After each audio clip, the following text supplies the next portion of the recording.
always find this bit awkward when I'm about to do like the formal introduction, but here we go.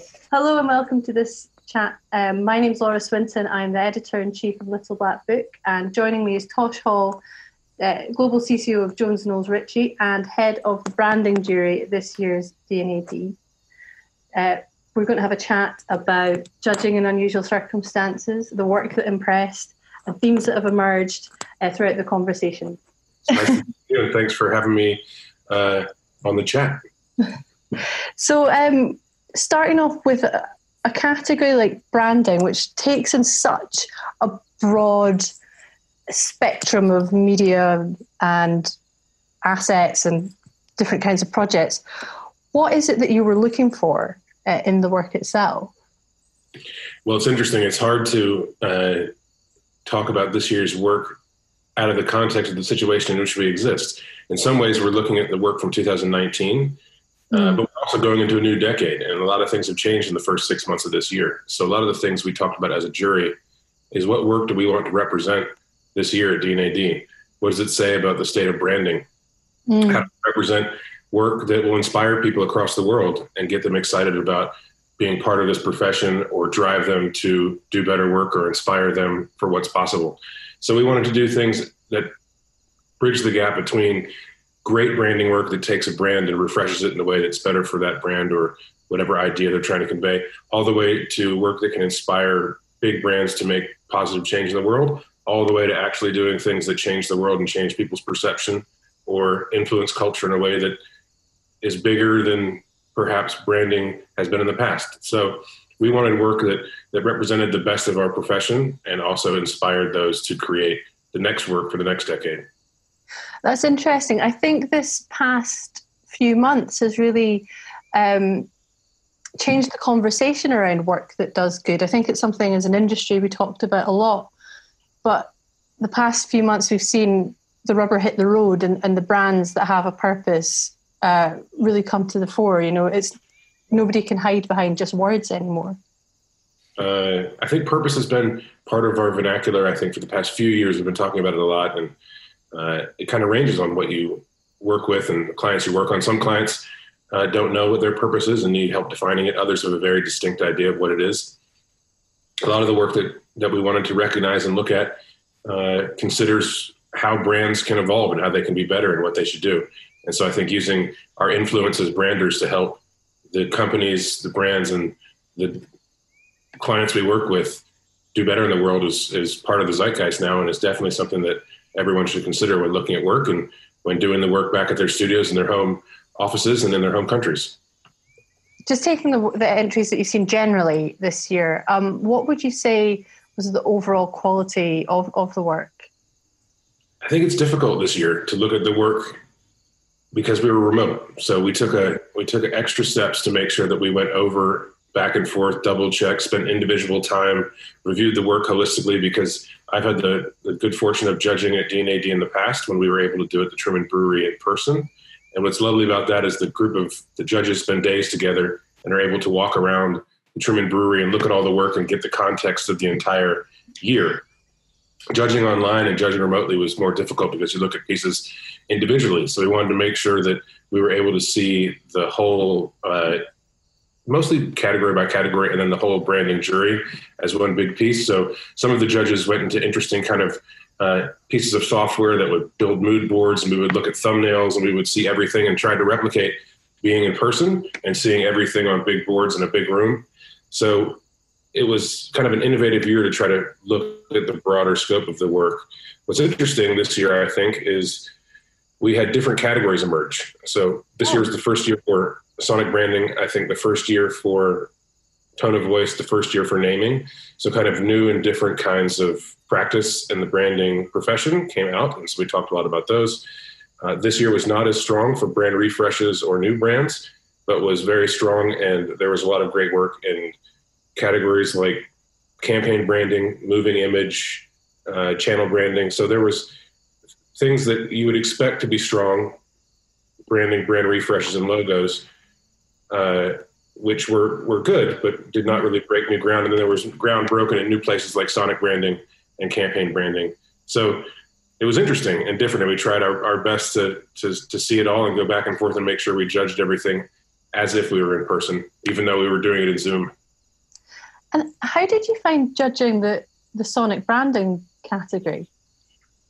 Oh, it was great. That one, you don't really rely on imagery that much. There's not the traditional where you would go see a big board of the entry and look at the printed material and read something.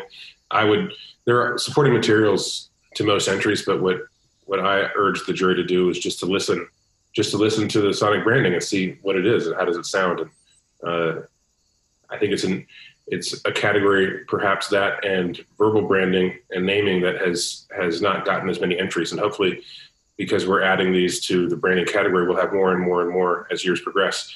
So yeah, sonic branding is very interesting. And it's not just a jingle that you'd expect or the beginning or end of an ad or what you have when you open your app. It was even more than that. So we had the one that was particularly interesting was Cue the Genderless Voice. And so a voice that was developed in response to having gendered voices for Siri, for Alexa, for Google. So how do we have a voice that is more neutral? And what does that say about the world we live in? And how can we inspire companies to consider gender when making their technologies? Although I have typically female biological sex characteristics, my gender identity is non-binary. I'm not a man or a woman. This bill is a victory and an important step towards equality. Companies turn to different types of research that tells them people expect a female voice. Sometimes we go back to these stereotypes, and what happens is we're reinforcing them. We're not changing them. There's no reason we can't have more options. Audio researchers defined a frequency range which is neutral.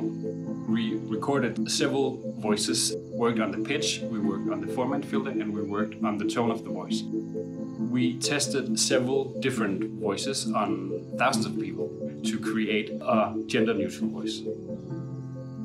Yeah, society always wants to put you in a box. I hope that people would not assume gender based on voices more in the future. My voice is more than a pre-assigned gender. My voice is more than a box to click. My voice is more than this or that. It's everything in between. It's a voice of progression. A voice of hope. A voice that moves us forward when others are looking back. The first genderless voice premiered this week. The new UN report says giving digital assistants like Siri and Alexa female voices reinforces gender stereotypes. AI technology should be more inclusive, both in terms of its production and also in terms of its outreach. Have you ever wondered what a genderless voice sounds like? As a more inclusive voice to fight option. Bias this against essentially smart will help for you to see. Here is what it sounds like. Hi, I'm Q, the world's first genderless voice assistant.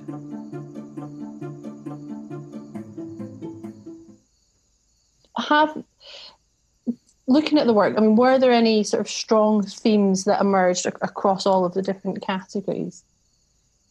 I don't know if this year had a very strong theme. There wasn't a big standout like this is a shift in the way things will look and feel. This is a shift in how we'll react. It didn't seem like we had broken into a new zeitgeist per se. So I don't know if that many themes emerged. I think the theme that's interesting is the kind of new categories and more emphasis on campaign branding, more emphasis on the moving image, more emphasis on kind of the newer and maybe underrepresented categories, where in the past you would have dominated the logo and brand refresh and new branding schemes. More and more we spend our time in brand activation, moving image, and campaign branding. So perhaps the trend was having brand expand beyond the traditional three major categories and move into more and more places. Perhaps the trend could be that brand as the kind of pinnacle of design is having more and more influence across more and more channels and perhaps taking a bigger seat at the table. So that could be a trend. I don't think there was really a visual, stylistic, or a trend that you could follow, like this is what's going to be happening, as much as it is perhaps branding is more influential now than ever. I mean, it must have been interesting to judge the work sitting in the context of your own home rather than a judging room. I think it was a different year, of course, and we have to adapt as a group. I think one of the challenges was you weren't able to see the work in context of its submission. We weren't able to see it all together, so we tried to adapt to that. I think one of the biggest challenges was the print category. You weren't able to see and feel the printed materials. So normally the actual objects, you're able to walk around, look and feel, touch them.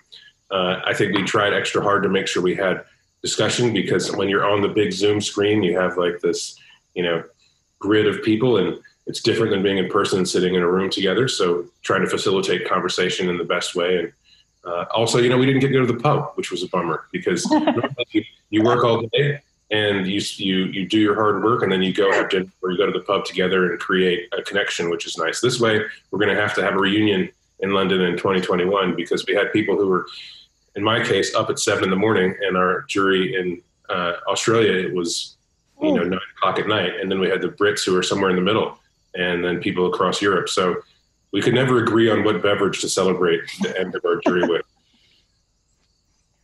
I want to start with the work that really had a kind of unanimous support from the jury. What were the pieces that were kind of immediately rose to the top and kind of stayed there during the conversation?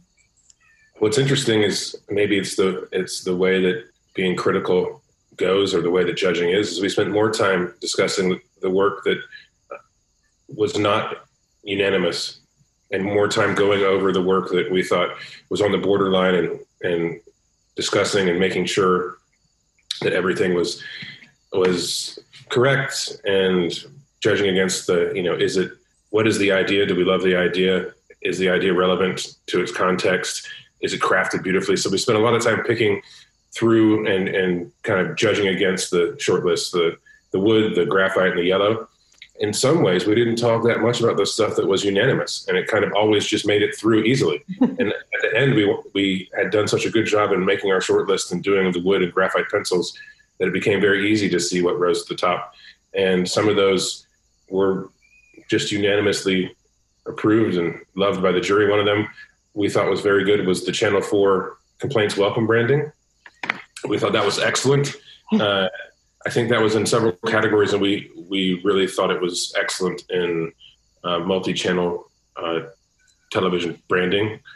And it's interesting because it takes the Channel 4 voice, which we thought was very good, puts it across multiple different kind of products they have in their channel. Also, Channel 4 has been known for doing great work over the years, and particularly in the UK.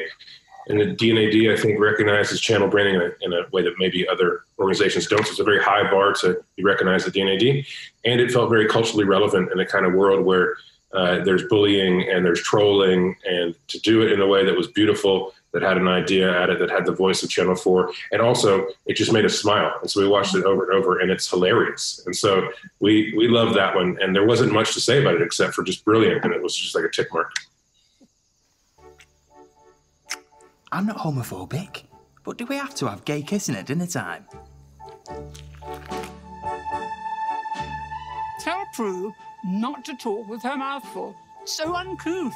He's too posh. Too black. Too much Botox. She looks like Tom Cruise. It wouldn't be so bad if he tried to make himself look like a normal woman. He looks like a walrus. It's boring. Like, Channel 4 is incompetent on many different levels. It's just inappropriate. Alex Brooker's arms make me want to puke. The arms are fine, but the back hair could do with a trim. I mean, this just confirms my suspicion that women aren't funny. Shush!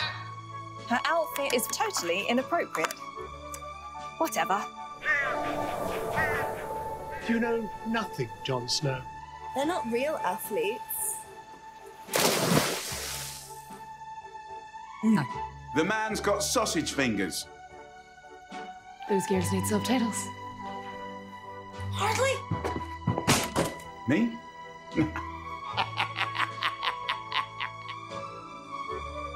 Sorry, Mo. No one's actually complained about you. And what about the work that really inspired like heated debate? Like, what were the sort of memorable debates, or the pieces of work that really sort of got people sort of thrashing it out? Well, you always hear stories about juries where they're angry and it's like people get up and leave and they shout and scream and this work is brilliant. I hate this work, and it's a big fight. But we did not have that experience. It was very polite and very lovely, and there wasn't that much jury angst. What we really debated at large was, what is breaking new ground? What is a continuation of work that was done in the past? What's new? What is the idea? If there's not an idea, it's not enough just to be beautifully crafted. There wasn't particular work that divided the jury per se, but we just talked in general about what the message of this jury would be, how we want to recognize work, how we can do things that project us into the future and is new and exciting versus that's just a beautiful version of what it was done before, or that's a beautiful piece, or that has lovely craft. And some things we recognized in the short list that had a couple things that were great idea, or maybe it was crafted really well, but it wasn't relevant today. But the work that we really wanted to succeed had to tick all three. And so I wouldn't say there was a particular one that divided us. We were pretty united, which was good. Were there any pieces of work that ended up doing well that maybe surprised you? Maybe it came from a brand you hadn't heard of, or even a company that you hadn't heard of that you thought, oh gosh, this is new. Yeah, and I guess David's amongst the Goliaths. Well, for sure. I think that the range of work that we saw, sometimes, on the far end of the spectrum is famous work for famous brands, or really big work that makes a difference or changes things or introduces something new into the culture. But on the other end of the spectrum, sometimes it's nice just to have a beautiful thing done for a small organization. And branding and design doesn't have to be the biggest and the most expensive and the biggest reach. It can also be something really, really beautiful and brilliant for a small company. And so we did see things that were surprising and wonderful for startup brands or little brands. I remember there was one which was a compost company in New Zealand. And they named it and they did a new identity for it. And it was brand refresh. It was quite small and maybe didn't have that much reach, but we just thought it was brilliant.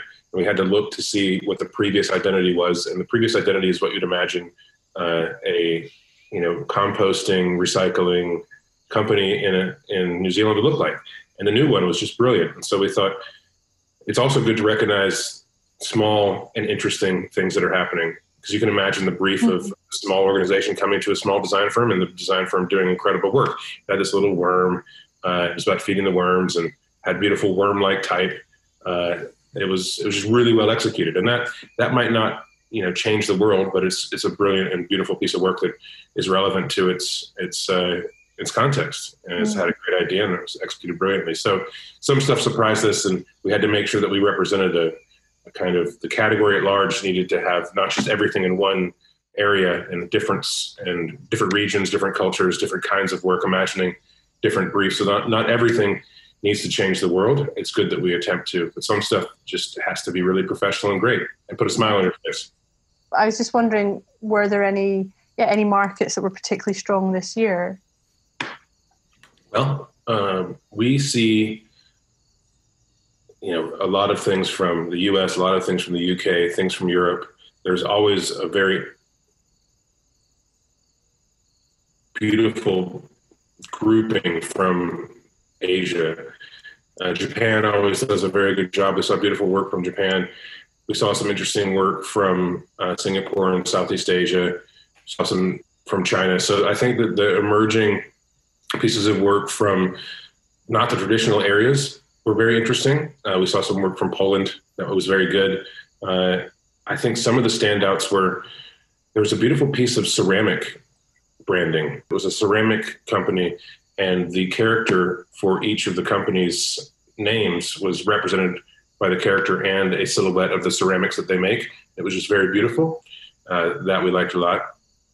I think that seeing some things that are not out of the Western cultures were very interesting, because typically you'll see a lot from the US and the UK, but seeing things from Asia that are brilliant was very nice. When you judge, what do you take from that personally?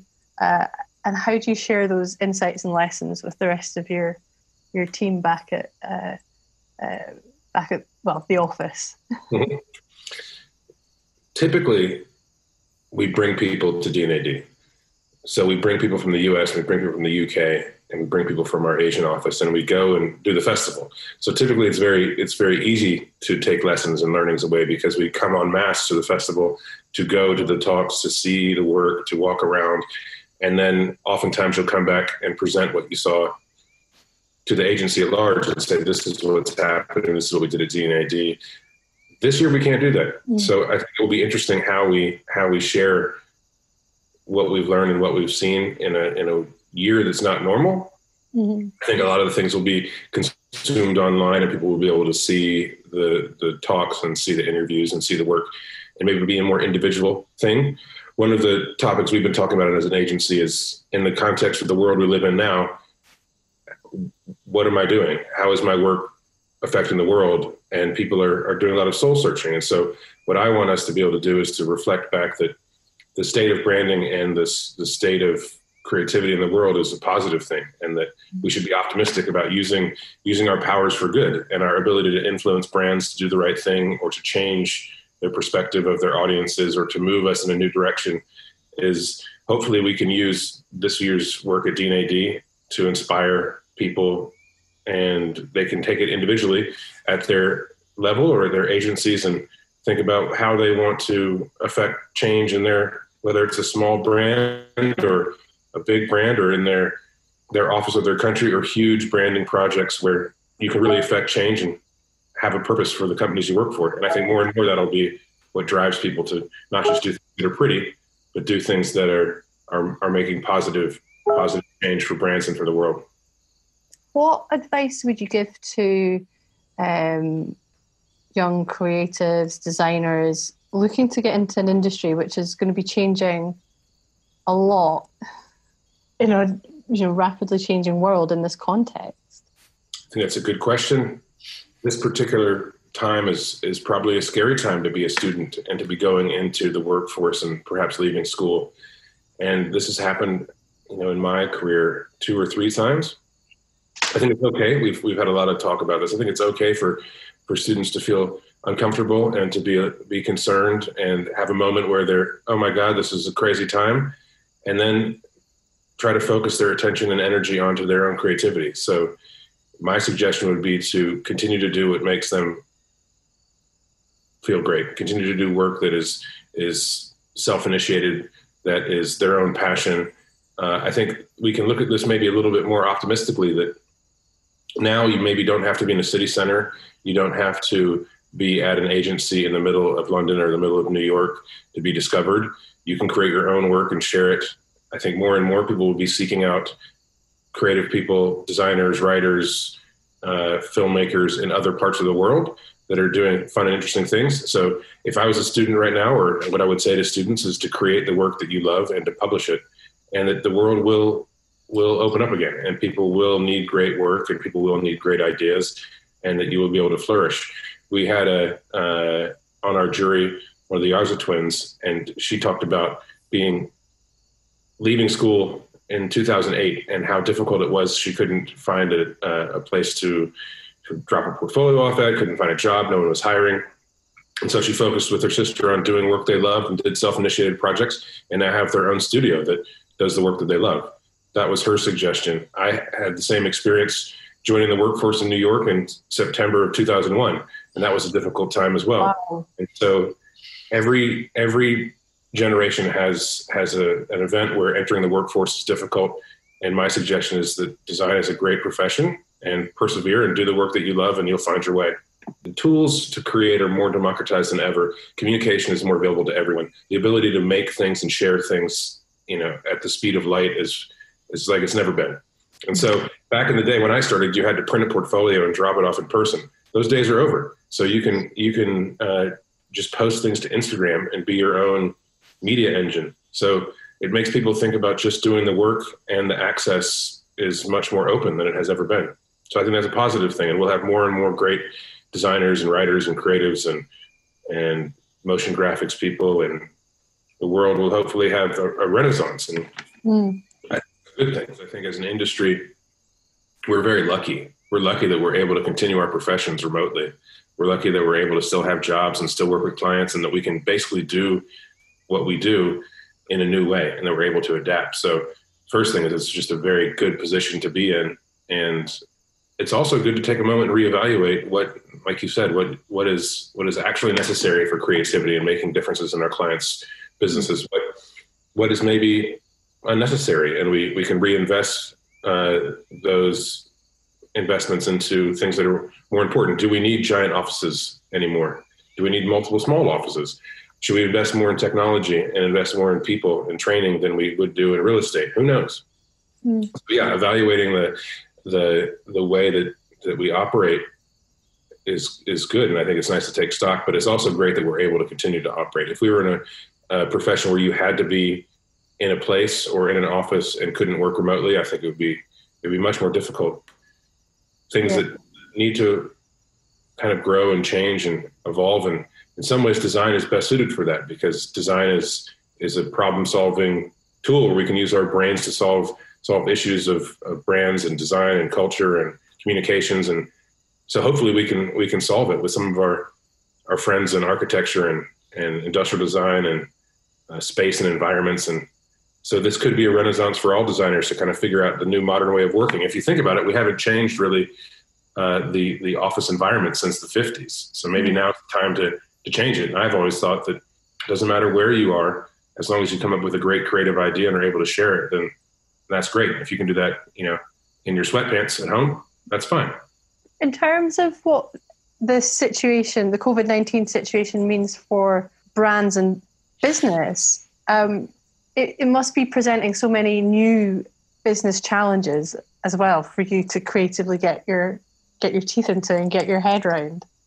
It's interesting. The first part of the year was adapting to change. Now we're kind of in the change and trying to figure out how to use our skills as designers to help solve the business challenges our clients have. And some clients are thriving. Some sectors are adapting very well. Some people are already kind of very digitally savvy and able to connect to their audiences in ways that work in the environment we live now. Others are challenged. And so how to think around those problems and use our creative brains to solve them is exciting, because we get new challenges all the time from clients. And I think that the work will reflect that.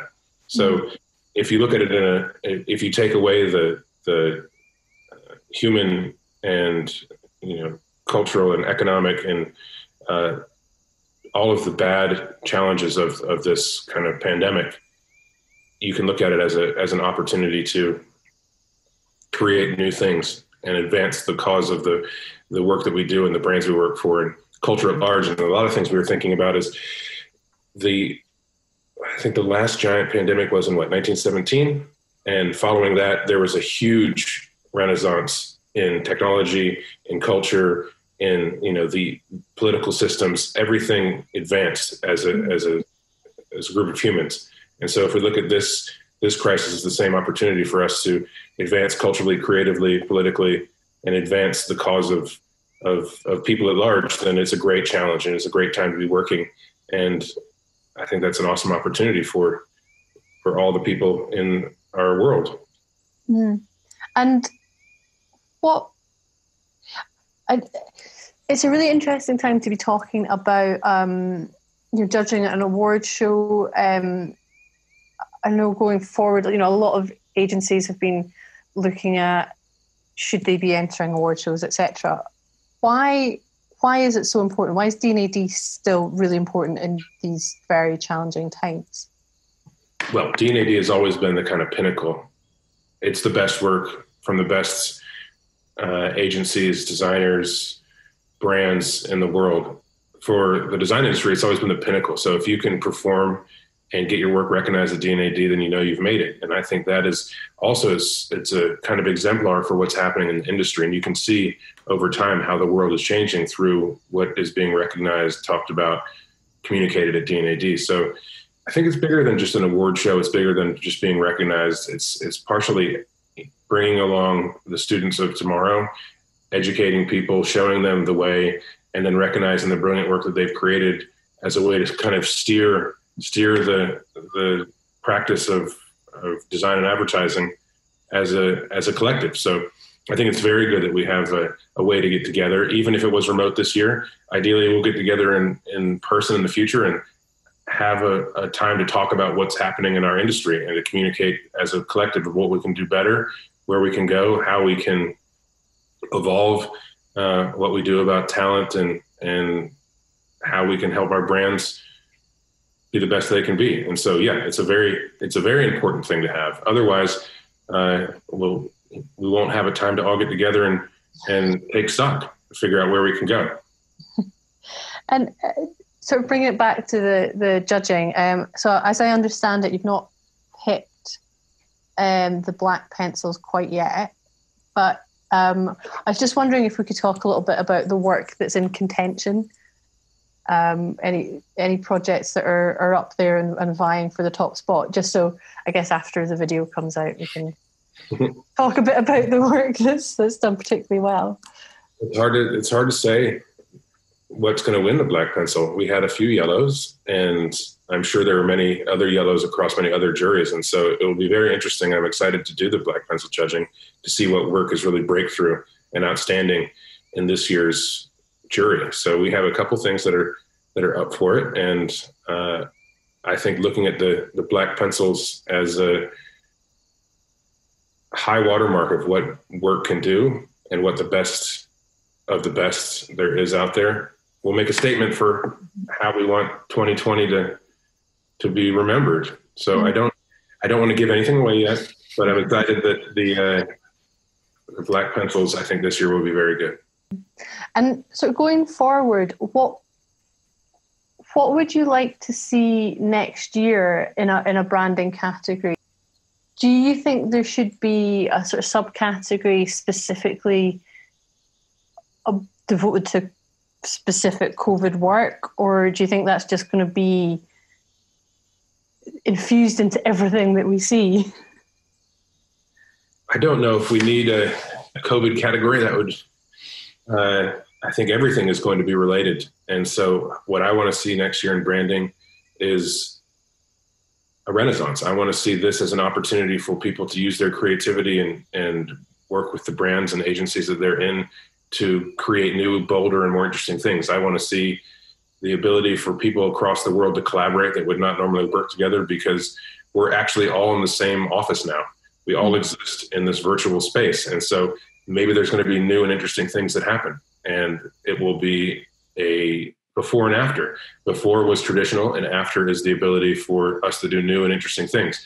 So I hope to see, leaps and bounds in exciting new creative work. I want minds to be blown. I hope that people can spend their time in the world we're living in 2020 as a jumping off point. I think it might strip things back to their essence, which could be excellent, because instead of being, seduced by beautiful production value, if you can't go to a studio and shoot something, you can't create a film production, then it has to be the idea and the quality of the execution with the tools that you're given. So some of the most brilliant, films, some of the most brilliant music, some of the most brilliant food and culture that you can digest is done with very basic ingredients. Imagine this is just like an unplugged version of a rock and roll band. Like, we're able to see things that are acoustic now. So I think that could be very interesting. When the tools are restricted and when culture is, we're all in this together, I think the solutions will not be deficient because you're not able to really polish things up, but they might be more exciting. It's always good to do this, especially with your creative teams, is to like artificially restrict what you're doing. And they always say the beauty of having a very tight brief. If you're able to do anything, it's almost overwhelming. Sometimes when you're forced into restriction, it's more creative. So I hope this creates more exciting solutions instead of, I wish we would have had a ability to, shoot this. Maybe we're going to have more animation. Maybe there's going to be more verbal content, more written thing. Yeah, thanks, Tosh. It's really lovely to talk to you anyway. It sounds like the most bizarre judging experience anyway.